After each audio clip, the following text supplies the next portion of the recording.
relax and act as if faith is surrender. We are so used to struggling, so conditioned to fight against the current of life, that even the word faith becomes a kind of effort. We speak of holding on to faith as if it were a rope tied to the edge of a cliff, and we were dangling by it over some bottomless void. But what if faith is not a grasp, but a letting go? Not a clenching of the fists, but the opening of the palms. Not a demand for proof, but a smile into the unknown. You see, the anxiety comes from the illusion that you are the doer, that you must keep everything under control, that if you were to stop managing, thinking, analyzing, and planning every single second, everything would fall apart. But has it ever really been you who kept the stars in their place? Was it you who told your heart to beat this morning? Was it you who painted the sunrise or summoned the breeze that kissed your cheek? There is a rhythm to life that is far older than you, far wiser, and far more at peace. That rhythm is always playing, but we are often too busy performing to hear it. We're like musicians who don't listen to the music. We try to impose order when there is already harmony. And in doing so, we create noise, stress, confusion, fear. Surrender is not defeat. It is not waving a white flag to chaos. It is the realization that the ocean doesn't need you to direct its waves, that the tree grows perfectly without your permission, that your life, if left alone for just a moment, knows exactly where to go. Just like breath enters and leaves the body without your conscious command, so too does life move through you, effortlessly, when you stop interfering. Faith, then, is not something you manufacture. It is not something you need to earn or think your way into. It is a relaxation of the ego, a softening of the grip, a recognition that the moment you stop trying so hard to be in control, something greater, something deeply intelligent, begins to take over. But here's the irony. Most people are terrified to let go, even when holding on is what's hurting them. They fear that if they loosen their grip, they will be lost. But who is this they? Who is this you that must keep it all together? If you look closely, you'll find that the one who is afraid to let go is the one who never had control to begin with. Letting go is not a loss. It's a returning. Returning to the flow that was always there. You begin to realize that life is not against you, nor is it a puzzle to solve. It's a dance. But you must stop trying to lead every step. You must feel the music again. You must trust that you are already being carried, even when it doesn't feel like it. There is a certain peace that comes when you allow yourself to be lived instead of trying to live. And in that stillness, in that surrender, faith arises naturally. It's not loud, it's not proud, it doesn't declare itself from rooftops. It simply is, like water, like air, like the quiet hum of the cosmos that continues whether or not you approve. So relax. Act as if faith is not a struggle, but a surrender. Let the questions remain unanswered. Let the path be hidden for now. Trust, not because you've been given guarantees, but because you've seen that life moves on its own, and you are a part of it, not apart from it. To relax is not laziness, it is wisdom. It is courage. It is the understanding that you do not need to chase what is already coming, that you do not need to force what is already destined, and that you do not need to fear a future held by the same mystery that has carried you through every yesterday. Breathe. No. Ever, ever let go. And bleed, let go. Great. Sight. Faith is so often mistaken for effort. We imagine it as a kind of willpower, something we must muster up in hard times, as if we are soldiers going to war with doubt. We tell ourselves to have faith in the same way we tell ourselves to be strong, as if faith were some muscular response to fear. But that is not faith. That is control disguised as belief. That is effort pretending to be trust. True faith does not strain. It does not clench its fists or grit its teeth. It does not push forward with sweat on the brow. True faith is release. It is the quiet exhale, not the desperate inhale. It is the decision to unclench, to ungrip, to stop demanding that life make sense or give answers on command. When we truly understand this, we begin to see that most of what we call faith is actually fear. It is fear dressed up in religious or spiritual language. It is the kind of belief that says, if I don't keep praying, something bad will happen. Or if I stop thinking positively, everything will fall apart. This is not faith. This is superstition. It is still rooted in the idea that you are the one holding the universe together, and that if you stop holding, it will collapse. But here's the strange and beautiful truth. The world has never depended on you to keep it spinning. It was not your belief that created the stars. It was not your discipline that caused the oceans to ebb and flow. And it is not your constant effort that keeps your heart beating while you sleep. Faith begins where effort ends. It begins in the moment you realize you never really had control, and you don't need it. It is the realization that the river knows where it's going, that your life, like water, flows in ways beyond your comprehension, and your only task is to allow it. When you relax, you do not become passive, you become receptive. You begin to hear what the noise of effort had drowned out. You begin to feel the rhythm of a deeper intelligence that was always present, waiting for your surrender. Control is a reflex. It is born from fear, from the belief that life is a wild beast to tame or a machine to operate with precision.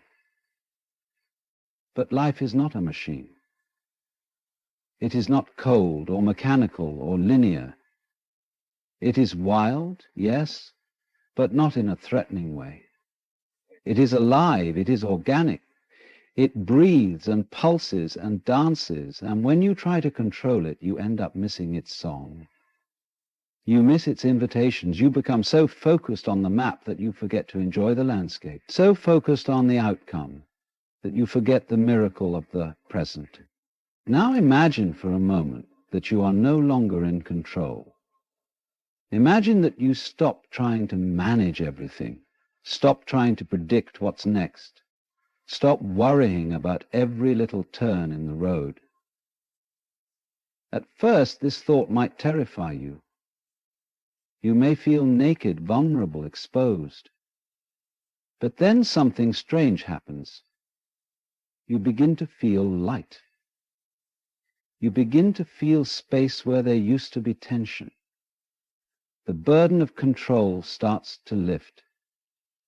And something ancient inside of you begins to stir. You start to remember what it felt like to be a child, before you thought you had to hold everything together. Back when you could fall asleep in the back seat, knowing someone else was driving. That is what faith feels like. Not fighting, not striving, but resting in the knowing that you are not alone and you never were. The world we live in encourages the opposite. It teaches us to be self-made, self-reliant, self-assured. We're taught to hustle, to plan, to conquer. And in this culture of hyper-control, surrender looks like laziness or weakness. But surrender is the most courageous thing you can do. It takes strength to let go. It takes wisdom to stop pretending. It takes deep inner clarity to say, I don't have to hold this anymore. I don't have to understand everything. I can rest in something greater. That is not a collapse. That is a rising into truth. When you truly release control, you do not become disconnected. You become deeply connected. You begin to notice that life is not random, that there is a pattern, a rhythm, a pulse that flows through everything. You begin to trust that things come to you not because you chase them, but because you are aligned with them. You begin to feel the peace that comes from no longer fighting the current. And slowly, gently, your energy shifts. You no longer ask, how can I make this happen? But instead, what is this moment inviting me into? You no longer live in reaction, but in communion. There is a softness to true faith. It does not shout. It does not beg. It does not try to manipulate or impress. It simply exists, like the ocean, like the sky. It carries with it the calm assurance that all is well, even when the storm rages. And that kind of faith can only be found when you finally release the belief that you are the one orchestrating the symphony. Letting go does not mean giving up. It means giving over. Giving over your need to control. Giving over your demand for certainty. Giving over your anxious striving. And in that giving over, something new is born. A peace not built on circumstances, but on surrender. A trust not built on guarantees, but on inner knowing. A quiet confidence that the same force that paints the sunrise is guiding your steps, even if you cannot yet see the path. Faith is not a performance. It is not a task on your to-do list. It is not another achievement to pursue. It is a return to what has always been true, that you were never meant to carry everything alone, that the weight was never yours to bear, that the hands holding the universe are the same hands holding you, and they do not tremble. We often move through life with the unconscious belief that we must steer every turn, plan every outcome, and master every detail. It's as if we imagine ourselves at the center of a great control room, endlessly adjusting knobs and levers, desperate to get life to behave according to our blueprint. And yet, even with all our strategizing, life unfolds with a rhythm that seems to ignore our best-laid plans. It is in this realization that a deeper truth begins to surface, not one of failure, but of freedom. You are not the director of the flow. You are not the orchestrator of the current. You are part of it, inseparable from the movement of the whole. There is no separation between you and the universe in which you live. The idea that you are a lonely fragment drifting through a vast and indifferent world is not only misleading, it's the source of so much anxiety.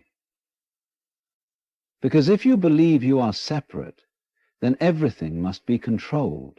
You must defend, chase, manipulate, and constantly prepare for what might come. But once you begin to recognize that you are not on the outside looking in, that you are woven into the very fabric of existence, then control becomes unnecessary. The dance becomes effortless. You are the wave, not the surfer trying to ride it. You are the breath, not the one gasping for air. To act as if you are the director of your life is to create a constant struggle with what is. Every moment becomes a battlefield between your expectations and reality. But to accept that you are part of the flow is to stop resisting. It is to acknowledge that the river of life has been moving long before you arrive, and it will continue long after you've let go. The trees do not force their leaves to bloom, nor do they mourn when the leaves fall. The ocean does not control its tides, and yet they move with perfect timing. You move with this intelligence. In that wisdom is reality, because we come to it. This,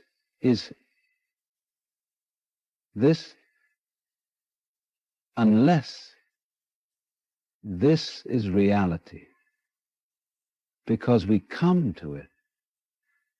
This is factor as well as when you embrace the truth that you are part of the flow and not its master. You allow life to carry you in ways far more graceful than anything you could engineer. This does not mean you stop showing up. It does not mean you abandon intention or desire.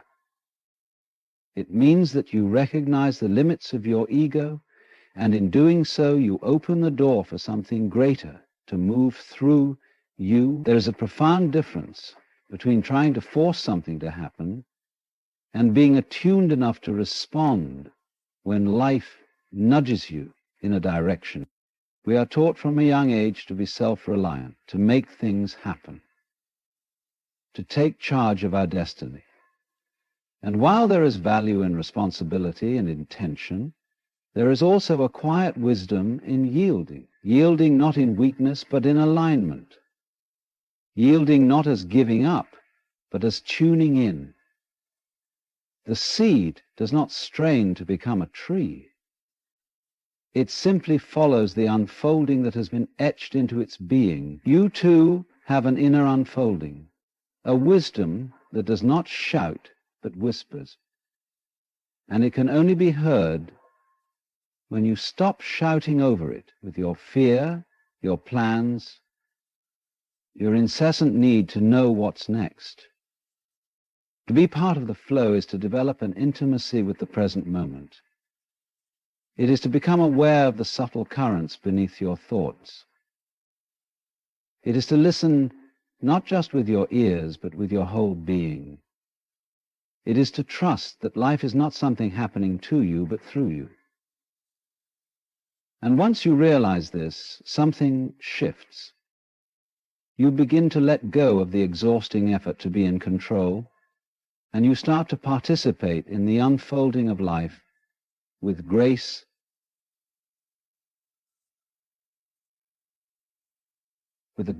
and trust.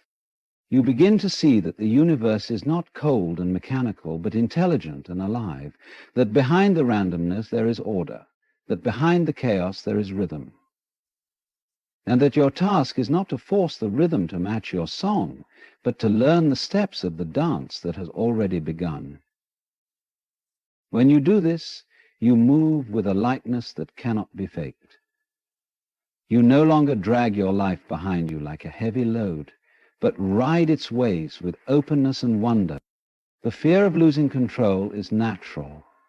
We have been conditioned to believe that safety comes from knowing, from mastering, from possessing a clear plan. But real safety, true inner security, does not come from controlling life. It comes from knowing that you belong to it, that no matter what the surface looks like, the depth is still. And that depth is where you reside when you let go. There is something profoundly healing about allowing yourself to be carried, about realizing that you don't need to fix everything, that you don't need to know the answer, that you don't even need to be right. You just need to be present, to listen, to feel, to surrender to the mystery that has always surrounded you and always will. So many of our problems arise from the insistence that we must interfere with the natural process. We rush the timing, we grasp at control, we fight against endings, we demand beginnings. But the tree does not fight the winter, and the moon does not question its phases. Life has a rhythm, a pulse, and the more we resist it, the more we suffer. When you finally see that you are not the conductor, but the music itself, something releases inside you. The pressure dissolves, the mind quiets, and the heart begins to trust again. This is what it means to be part of the flow. It means letting go of your imagined separateness. It means releasing the exhausting need to manage every detail. It means stepping into life as if it already knows what it's doing. Because it does. And when you do this, you find that the path you were so desperate to discover begins to reveal itself, not because you forced it, but because you finally became still enough to see it. There is a paradox in the idea of surrender. To the mind conditioned by fear, surrender appears as the ultimate weakness, the final giving up, the act of someone who has lost all hope. It looks like defeat. It smells like failure. And yet, in the deeper dimensions of the soul, surrender is not weakness at all. It is profound strength. It is not the end of your power, but the discovery of it. What most people call strength, control, resistance, domination, is often just fear wearing armor. It's the ego puffing up its chest, shouting to the world that it has everything figured out, while trembling quietly beneath the surface. True strength, the kind that cannot be shaken by circumstance or stolen by the judgments of others, is born in the moment you let go. To surrender is to realize that you no longer need to maintain the illusion that you are in charge, the illusion that everything depends on your effort, the illusion that life is something to conquer rather than something to trust. It takes immense inner courage to stop pretending. It takes maturity to admit that you don't know, that you cannot predict the next turn, that you don't have to. There is a certain honesty in surrender that no amount of striving can produce, because when you let go of the game, you're left with truth. And truth, although quiet, is powerful beyond measure. You begin to see that all your attempts to control the uncontrollable were not protecting you, they were exhausting you. You were burning yourself out trying to steer a river that was never meant to be steered. You were grasping at outcomes, manipulating people, overanalyzing every word and every sign, convinced that if you stopped, even for a second, it would all fall apart. But here's what surrender shows you. It was never together in the way you thought. And more importantly, it didn't need to be. There is a divine intelligence already in motion. There is a current already carrying you. And your only task is to allow it to move. In that allowing, something shifts. You begin to notice a different kind of strength emerging. Not the loud, boastful kind that demands to be recognized, but the quiet, grounded strength that needs no validation. You no longer react to every storm because you've found the calm inside you. You no longer need to prove yourself because you've discovered that who you are was never up for debate. You stop measuring your worth by what you achieve or how well you perform, and instead you begin to live from a deeper place, a place of peace, presence, and radical trust. Surrender is not about passivity. It is not about laying down in the face of injustice or tolerating harm. It is about discerning where your energy truly belongs. When you're no longer spending all your time fighting what is, you free yourself to respond with clarity and intention. You're no longer reacting from fear.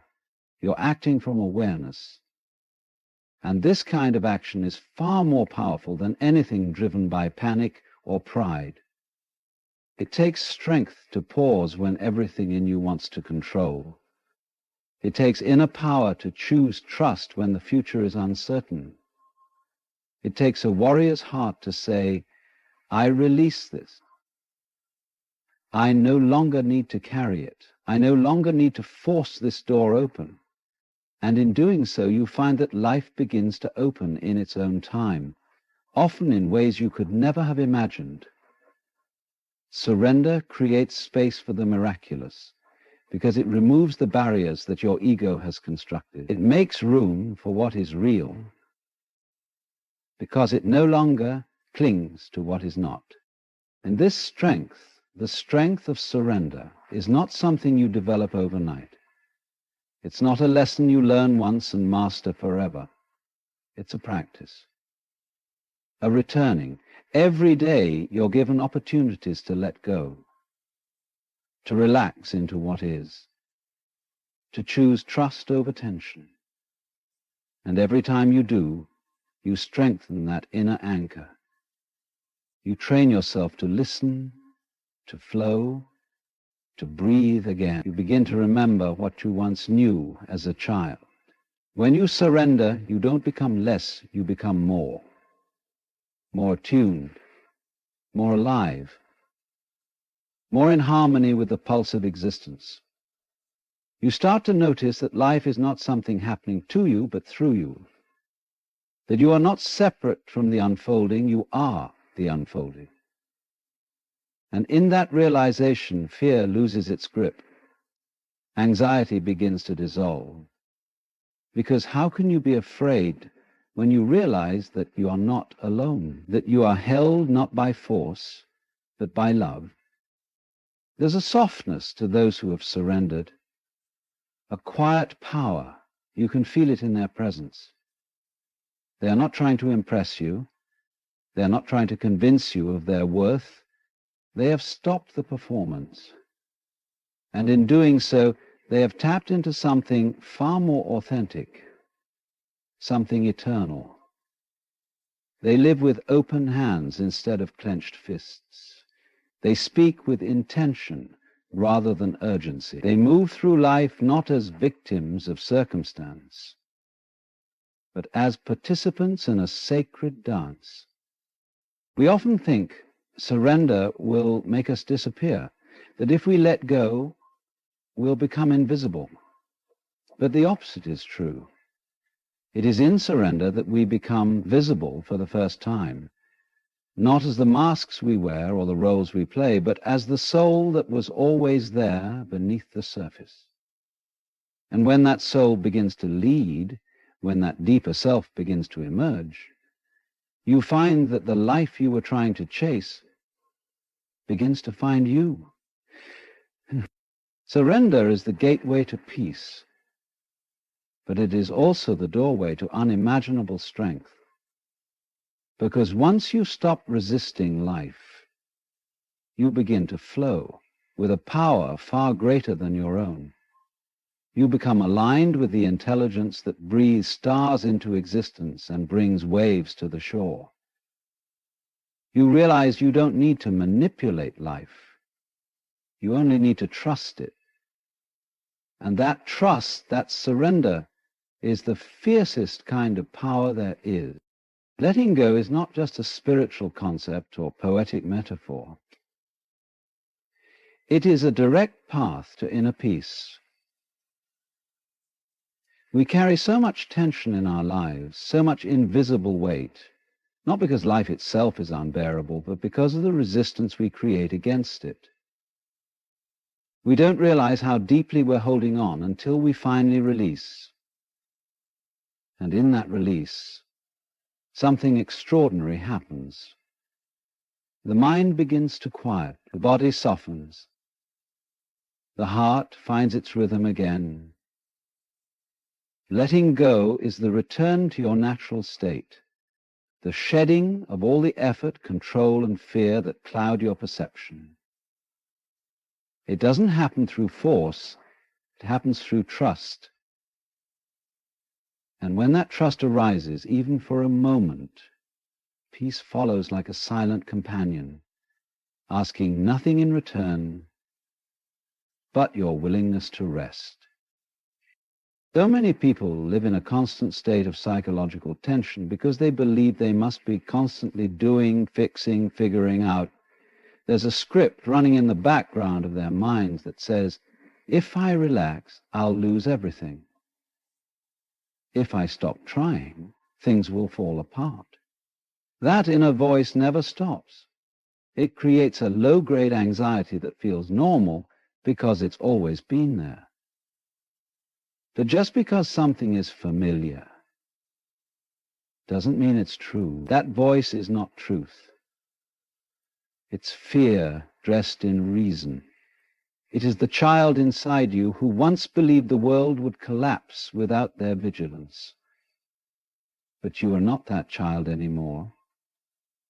And the world is not as fragile as your mind once believed. Letting go does not mean detaching from life or becoming numb to it. It means engaging with life in a new way, a way that is rooted in presence rather than panic, in trust rather than tension. When you let go, you are not giving up on your responsibilities. You are releasing your obsession with outcomes. You are stepping out of the exhausting pattern of what if and what next, and into the sacred ground of what is. In that place, even the most complex situations begin to simplify. Even the most chaotic moments begin to feel manageable. Not because they've changed, but because you have. You're no longer approaching them from a place of fear, but from a place of stillness. Stillness is not the absence of movement. It is the space in which movement becomes clear. Most people are so entangled in their thoughts, so lost in their inner narratives, that they can't hear what life is actually saying. They are too busy reacting to what they think is happening. But letting go brings you back to the actual moment. Not the moment your mind imagines, but the one that is truly unfolding right now. And when you arrive in that moment, something strange happens. You begin to see that you are okay, that this breath is enough, that the sky is still vast, that your heart, though wounded, is still beating, that the world has not collapsed without your constant control. Inner peace is not a reward for perfection. It is the natural byproduct of surrender. When you stop trying to bend reality to fit your desires, you start to notice the beauty that was always there, the beauty in a quiet morning, the grace in a difficult goodbye, the tenderness of your own breath. You only need life to be perfect to be at peace. You only need to stop resisting what it is. Letting go is the removal of that resistance. It is the softening of your grip around how things should be so that you can meet them as they are. There is a profound intelligence in the way things unfold, but you can't see it if you're always trying to control it. Peace doesn't come from getting everything you want. It comes from being able to be still even when you don't. That stillness doesn't arise when you've solved all your problems.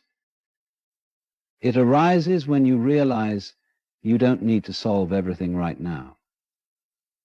That it's okay not to know.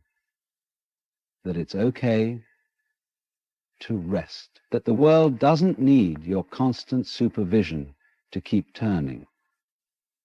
And more importantly, that your worth is not tied to your productivity, your success, or your ability to figure it all out.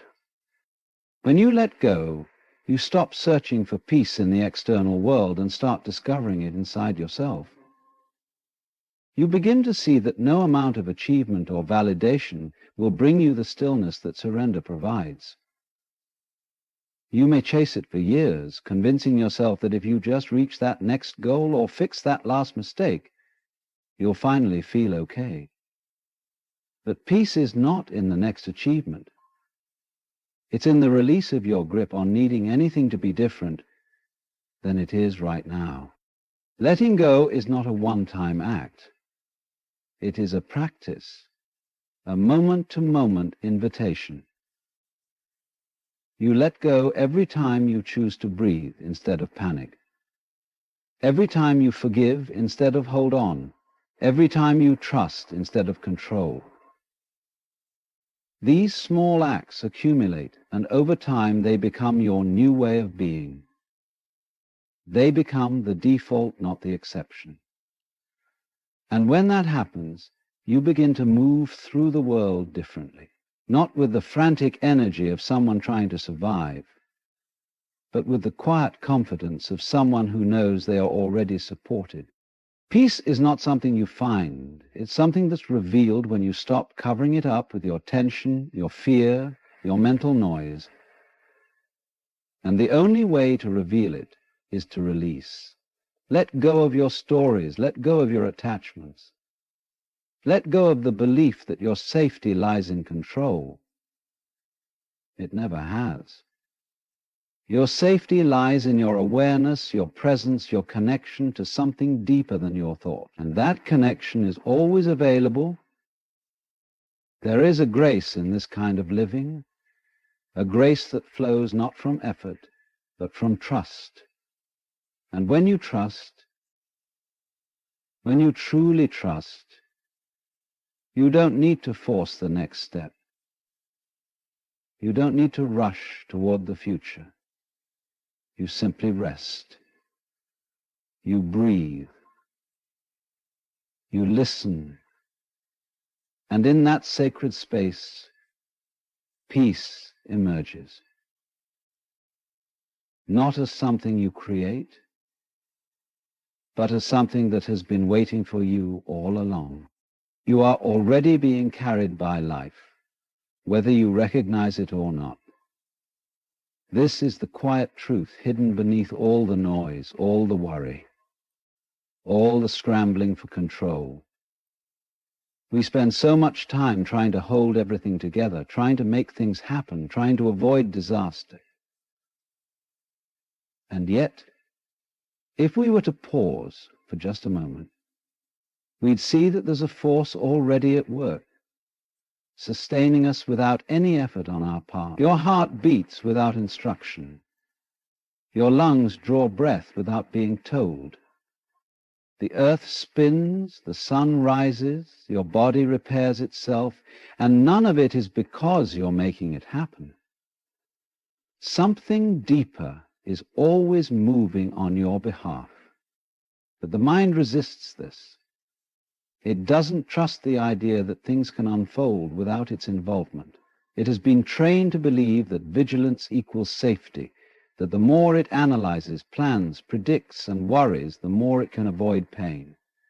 And so it stays busy. It stays loud.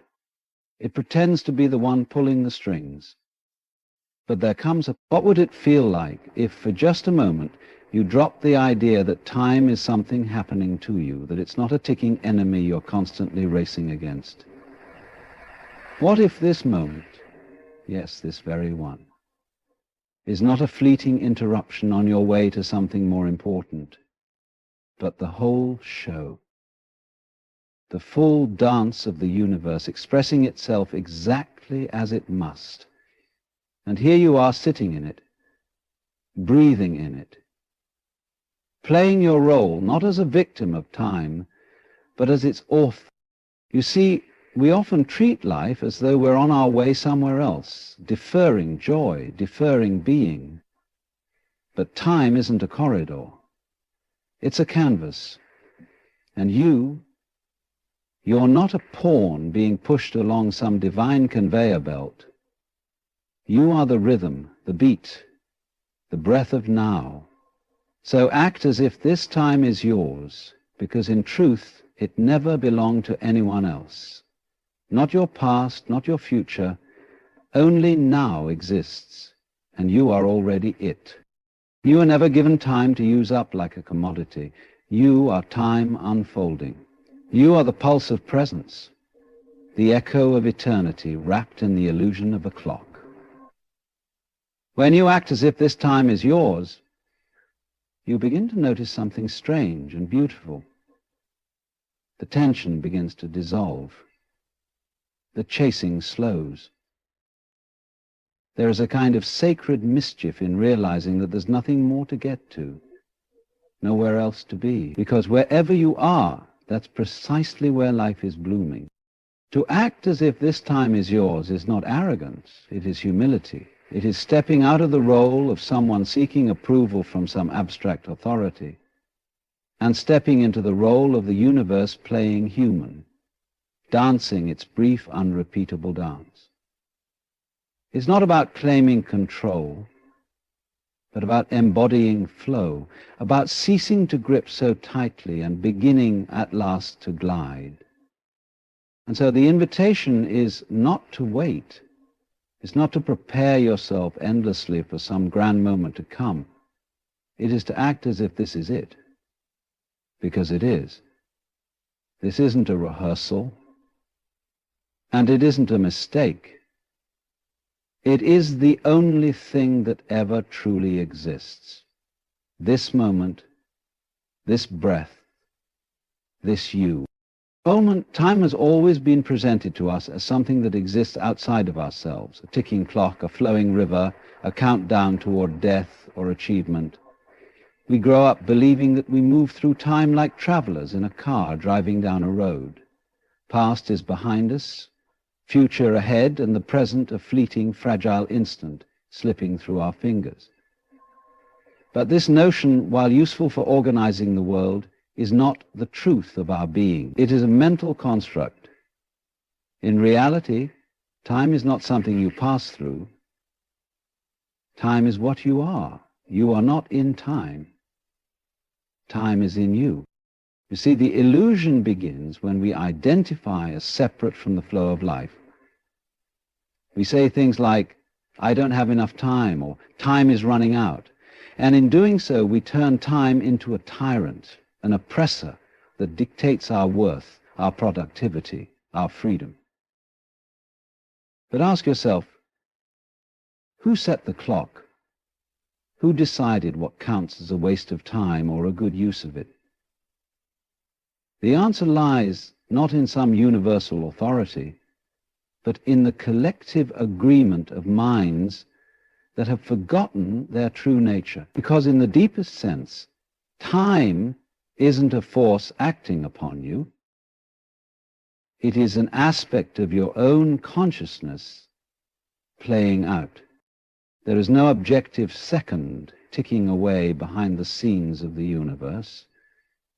What you call a moment is not a fixed unit. It is the meeting point between awareness and existence. The ticking of the clock is only meaningful because you are there to experience it. Without your awareness, without your attention, time doesn't register. So who is the master here?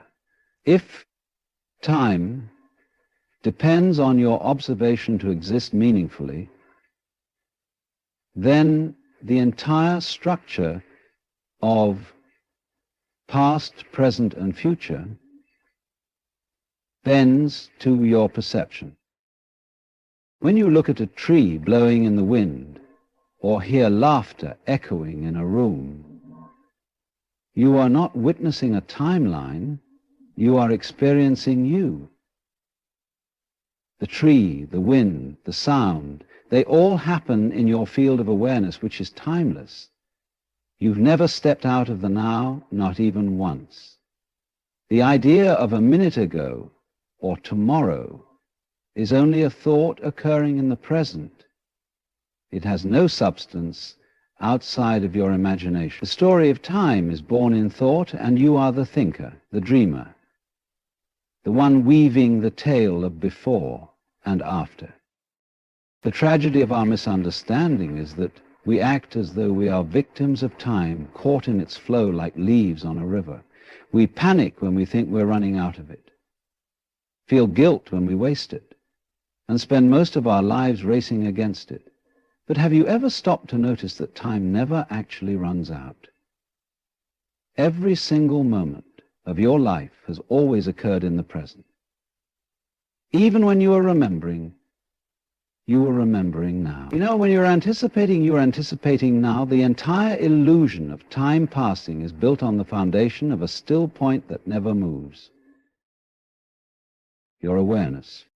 So what happens when you stop treating time like an external object and start recognizing it as an extension of your being? You begin to live differently. You stop hurrying. You stop fighting. You begin to settle into life, not as a linear race, but as a living pulse. You begin to see that you are not merely in time, you are the source through which the experience of time arises. And once you begin to see this, something extraordinary happens. The anxiety that's been tied to time starts to dissolve. When you say, I don't have enough time, it's often not time that's lacking, it's presence.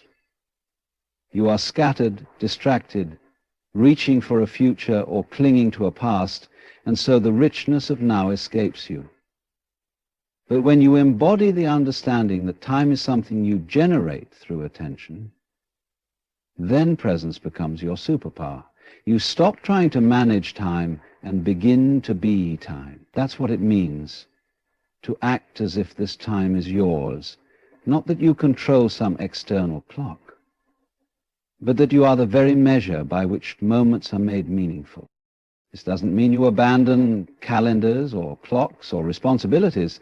Those are tools, and tools are fine when they serve you.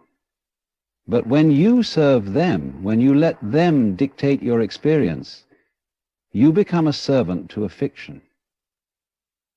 And the moment you return to yourself, to that simple, silent awareness within, you reclaim your place as the author of time.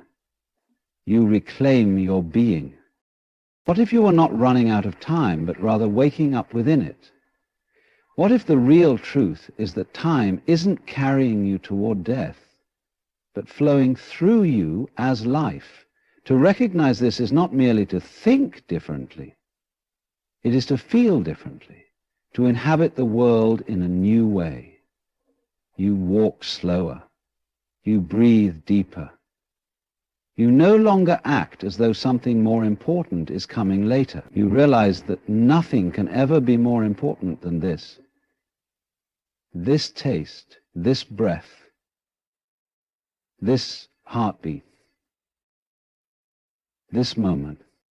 And so the invitation is not to try to beat the clock or stretch the hours or manage the minutes. The invitation is to see through the clock altogether, to recognize that the hands spinning on the dial are not the keepers of your life. You are. The real measure of your time is not what the watch says, but how awake you are, how deeply you are experiencing the miracle of being, how fully you are embracing the truth that this is not just another passing second. It is you. It has always been you. You are time, dreaming of itself. The present moment is all there is. That isn't a metaphor, and it isn't a poetic way of speaking. It's a simple observation that reveals itself the moment you stop chasing after mental illusions. The past as we think of it no longer exists. The future has not yet arrived.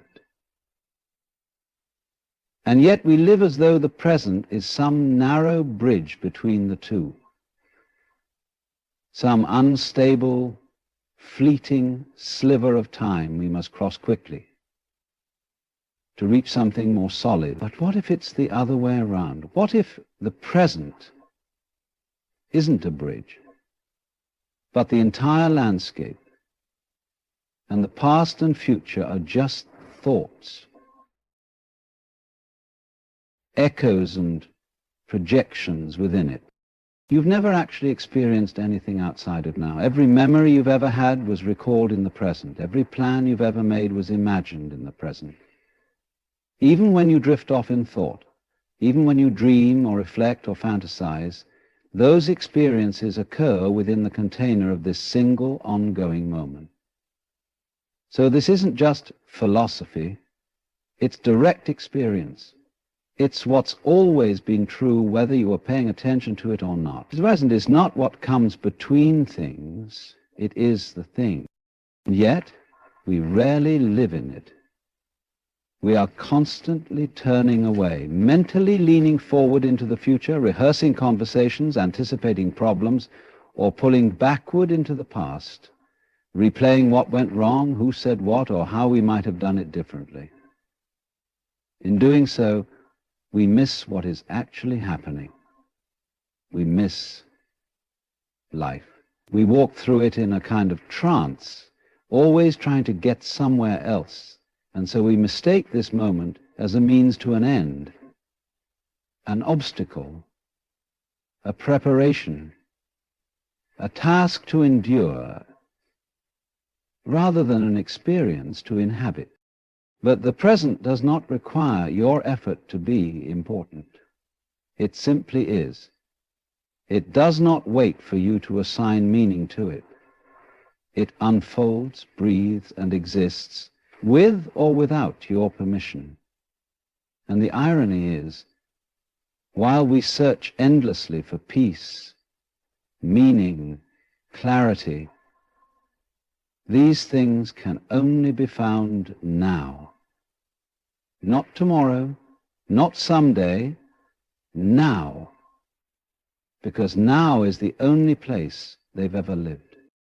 This moment is not a mistake or an accident. It's not an interruption, it's not a detour on the way to something better. It is the full expression of life in its raw, unrepeatable form. Even if it's messy, even if it's painful, even if it doesn't look the way you thought it would. The idea that things are supposed to be different is always an idea constructed in your mind based on past experiences or imagined future. That the present is indifferent to those stories. It is what it is, and in that there is strange freedom.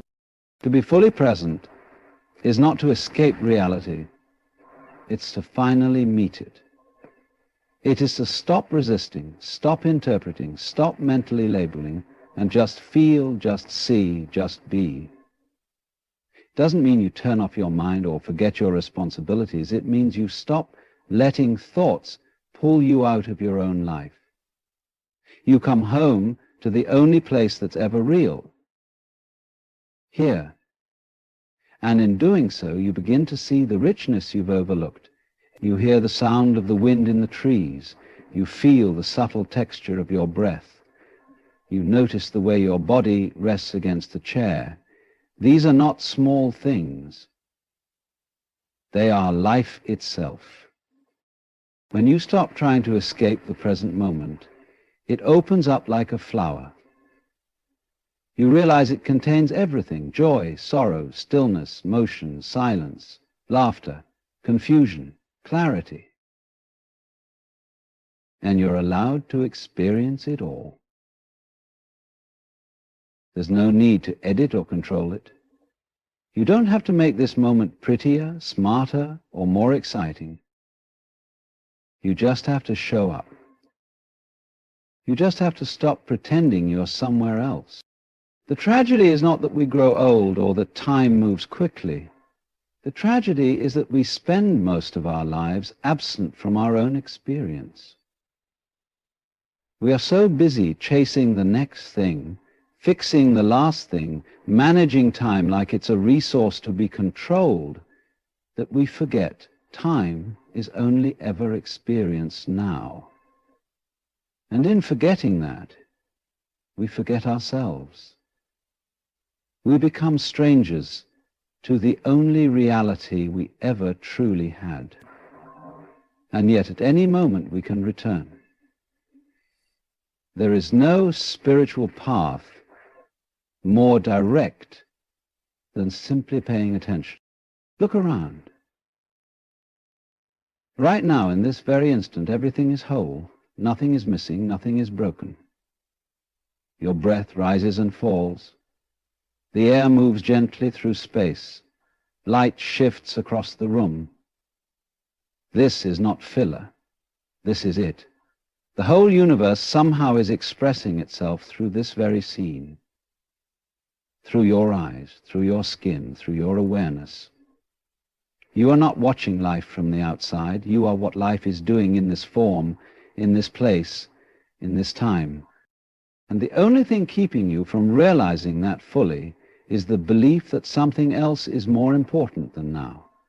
Some future version of yourself, some outcome, some achievement. But that belief is only a thought. It has no power except the one you give it. The present is not the means to something greater. It is the source, and you are not late to it. You are not unworthy of it.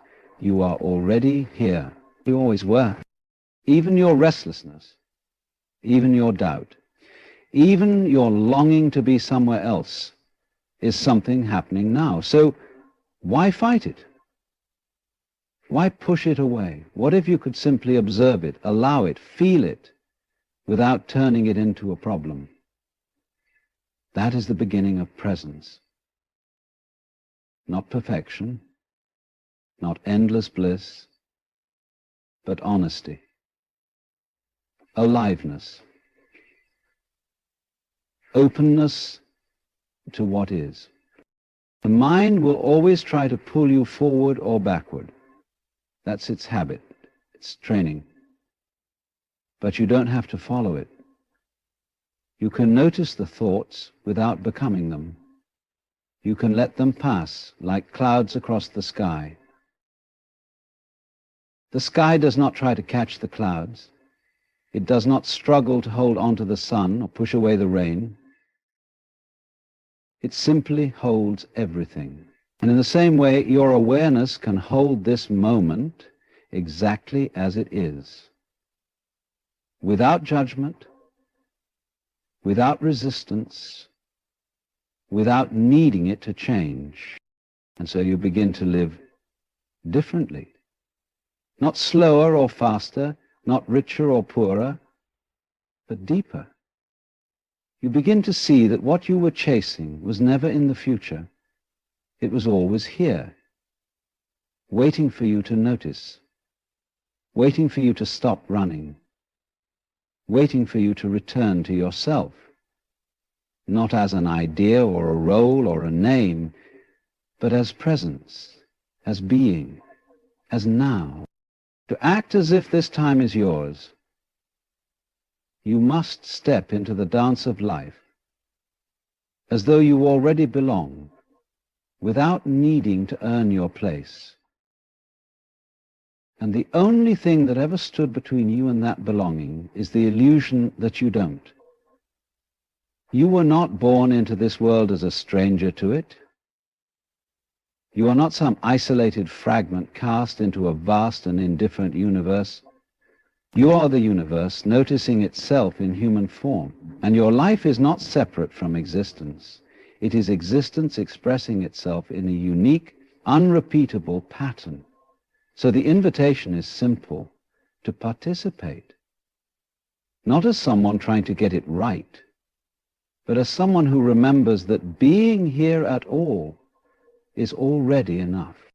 The fear of inadequacy, the suspicion that we are not ready, the hesitation to act, to speak, to create, to move, these are stories we tell ourselves based on comparisons, on imagined standards, on voices absorbed from the outside world. But what if you were never meant to live by someone else's script? What if waiting for permission is the only thing that ever truly holds you back? The trees do not ask whether they should grow. The ocean does not seek approval to crash against the shore. Life unfolds according to its own nature, and so do you. To act as if this time is yours means to trust that you are part of that unfolding, not by controlling it, but by entering it fully. So often we act from a place of apology, as though we are intruding into life rather than belonging to it. We shrink ourselves to avoid being seen, delay our dreams until we feel more qualified, and hesitate to speak because we worry we won't be heard the right way. But all of that assumes the present is a test we must pass. It assumes that some future version of ourselves will be more legitimate, more worthy, more real. But that's just a trick of the mind. That future never comes. The only time that's ever been yours is now, and the only version of you that can live it is the one sitting here, breathing, sensing, feeling in this moment. When a bird sings, it doesn't rehearse. It doesn't ask itself whether its voice is good enough or whether now is the appropriate moment. It sings because singing is what it does. In the same way you have a song inside you, perhaps not in notes or melody, but in presence, in the way you move through the world, in the way you show up for what is. The act of living is itself a form of art, and you are already painting with every step you take, whether you know it or not. To live as if this time is yours does not mean you must shout or dominate or claim space aggressively. It means you recognize that your being here is already a kind of participation in the whole. It means you stop asking whether you're doing life right and instead begin to engage with it directly.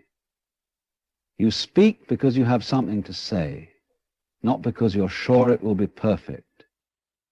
You move forward not because the path is guaranteed, but because walking is your nature. You act not because you've mastered the outcome, but because life is asking you to be part of it. The way I'm inclinated, everything around you is happening now. Trees are blooming, stars are forming, hearts are beating, winds are shifting. You are not watching from the outside. You are inside the event. You are the event. So the question is never, am I ready? The question is, can I remember that I've always been part of this? Because when you remember, something quiet and powerful happens. You begin to take your time seriously. Not in the sense of rushing to be productive, but in honoring the strange and fleeting miracle of being here at all. The truth is, you will never feel completely ready. You will never feel like everything is aligned perfectly, that all your doubts are gone, that the timing is pristine. Because life does not wait for those conditions. Life moves, it pulses and shifts and flows, and if you try to wait for the perfect moment, you will miss the one you're in. The courage to live as if this time is yours comes not from certainty, but from intimacy with the unknown. It comes from realizing that all you ever have is the dance itself, not the choreography. You do not need to justify your existence. You do not need to prove your worth by achieving some imaginary goalpost. Your breath is already a testament to your place in this world. Your presence is already an offering. And when you begin to live from that understanding, your actions begin to change. Not because you try to become someone else, but because you stop trying to be someone you're not. You begin to move with the current instead of against it. You begin to trust that your instinct to create, to love, to rest, to speak, to begin is not a mistake, but a signal. Acting as if this time is yours means giving yourself permission to show up fully, not just when you're polished, but especially when you are uncertain. It means taking the risk of being seen, of being heard, of being present, not because you know how it ends, but because you know that being part of it is what matters. It means treating this day, this moment, not as a waiting room, but as a sacred unfolding event, not because it looks the way you imagined, but because it is happening now, and now is all you ever truly have. This moment does not require credentials. It does not ask you for references. It only asks that you be here, that you show up, that you remember that the very fact of your aliveness is enough reason to participate. There is no gate to unlock, no finish line to cross before you can begin living as if this time is already yours. There is only the letting go of the story that says otherwise. And when that story begins to fall away, when you stop postponing your aliveness, you begin to notice the subtle invitation that has always been there. The invitation to speak from your center, to act with clarity, not because the world agrees with you, but because your inner being resonates with truth. To take up your space gently, without force, without defense, to walk into the unknown not as a stranger, but as someone returning home. No one else can live your life.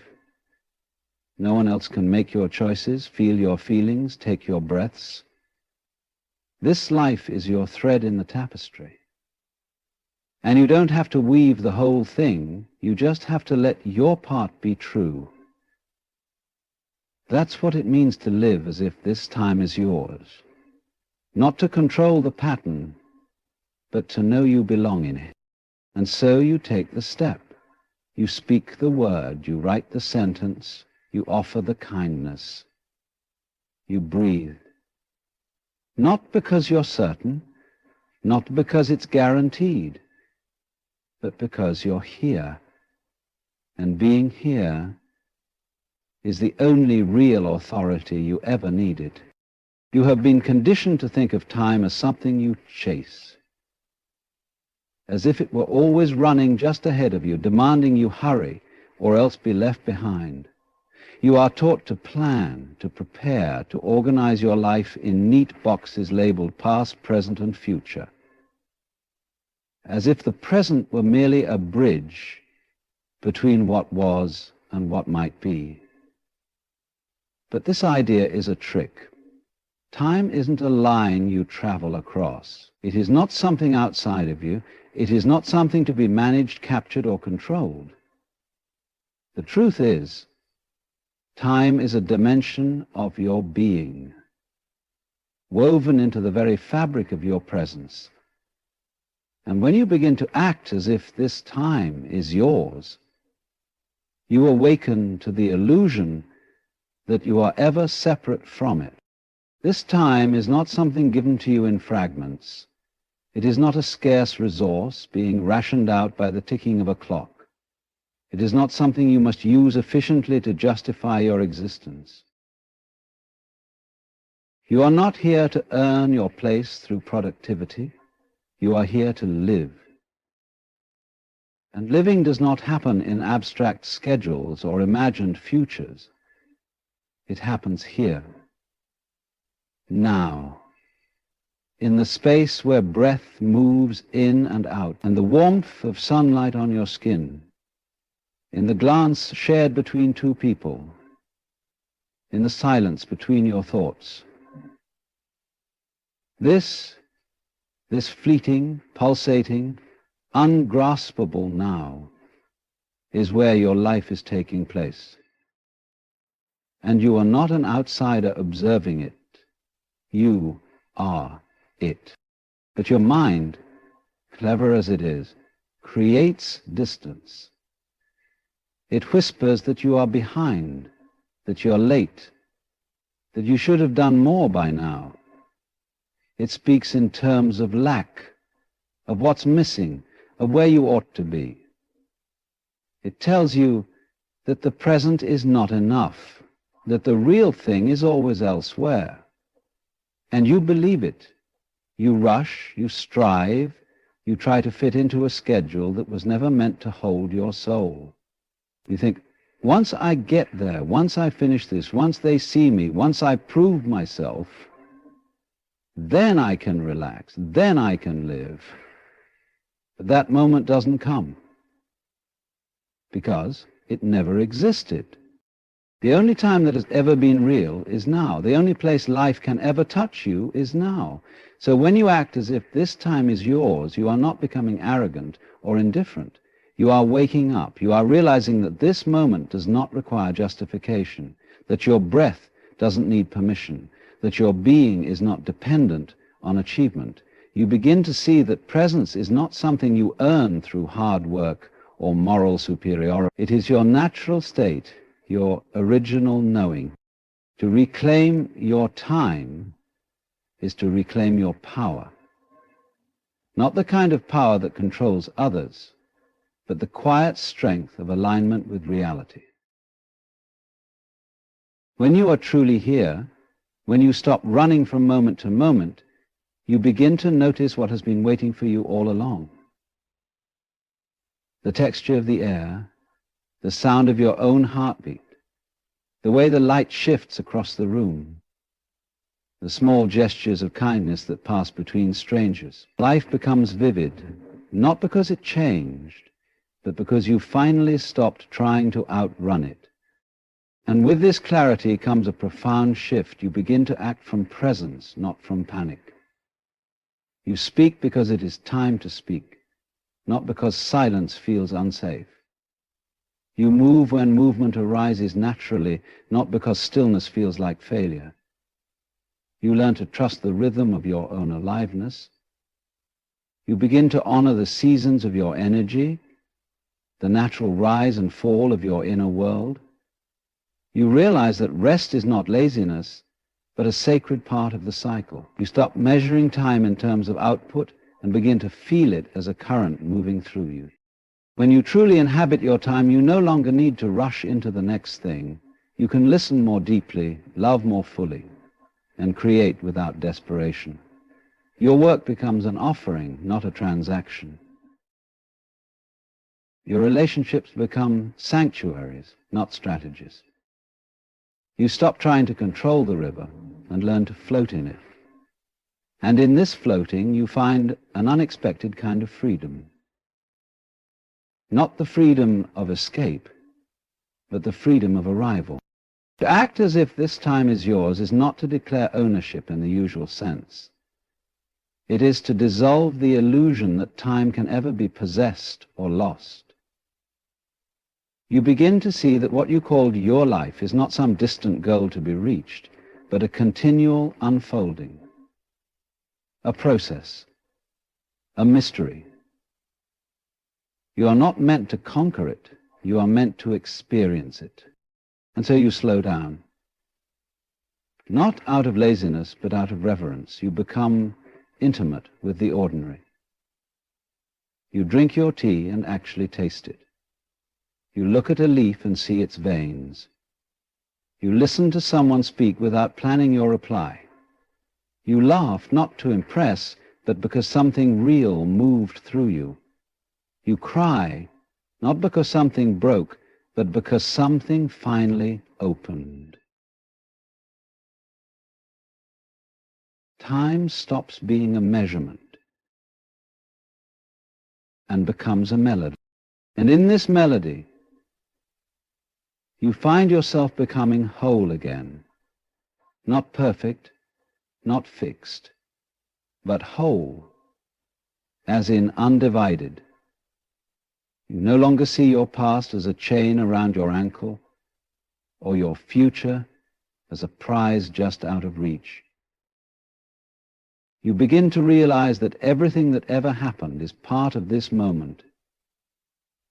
Everything you feared, loved, longed for, it is all here, in the breath you are taking now. So there is no need to wait. No need to delay your living until you've met some arbitrary standard. No need to perform for the invisible judges in your mind. This time is yours, not because you earned it, but because you are here.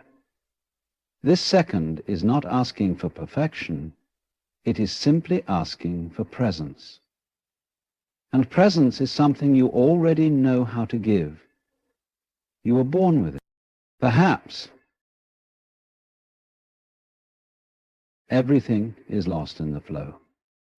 And protect it, and preserve it, and fight it, much less abandon it, the Khandasa. Wherever, however, or how, not to be near this place, and you know you are not going to die. You don't die. When you meet this moment, something quiet and miraculous begins to unfold. You begin to remember that you are not late, not behind, not wrong. You are precisely where you are meant to be, because there is nowhere else you could be. You belong to this now, not in some abstract spiritual sense, but in the most direct, embodied way possible. You are this now. So breathe. Move slowly. Look around. Feel the ground beneath your feet. Let this moment take shape inside you. You do not need to rush toward it.